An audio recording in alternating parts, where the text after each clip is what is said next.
gagayahin mo yung pagdaan ko ng polis. Nung kahapon nga daw sa Woolies, sama kami pumunta. Sama yung katabi ng Kmart.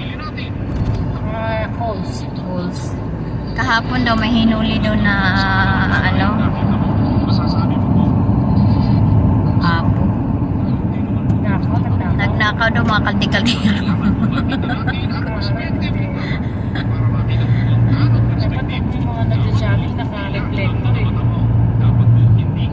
Parang no? Lalo na madilim na ngayon.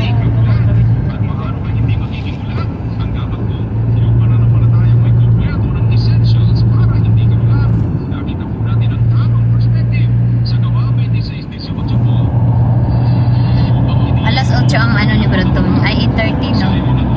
Bukas? Oo. Okay na din, no? Sabay sa Pero katulad yan, nag-prep na siya.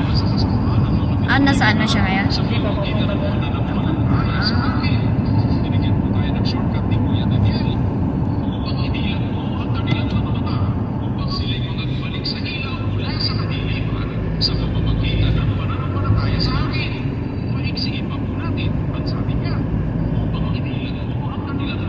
Papaano ko ngayon si Ate Lolita Sabi ni Ate Lolita, bibigay siya awareness.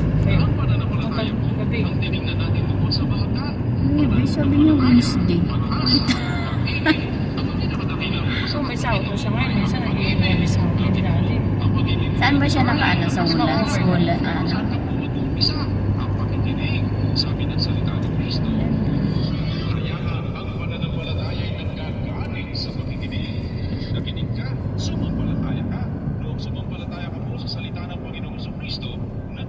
Kapag malamig pala ang clouds, no, parang sila sa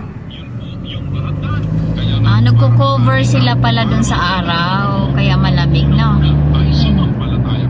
Dahil sa pamagitan po ng pananampalataya, matitiyak ang iyong mga mata, iyong mata po ng iyong puso makakakita.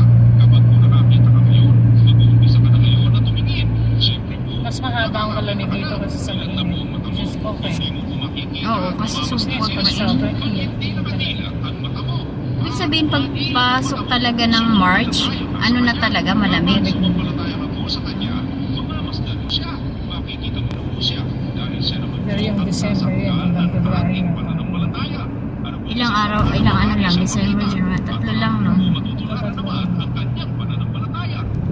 Mas marami ang Sa mga laman. nabaglaan na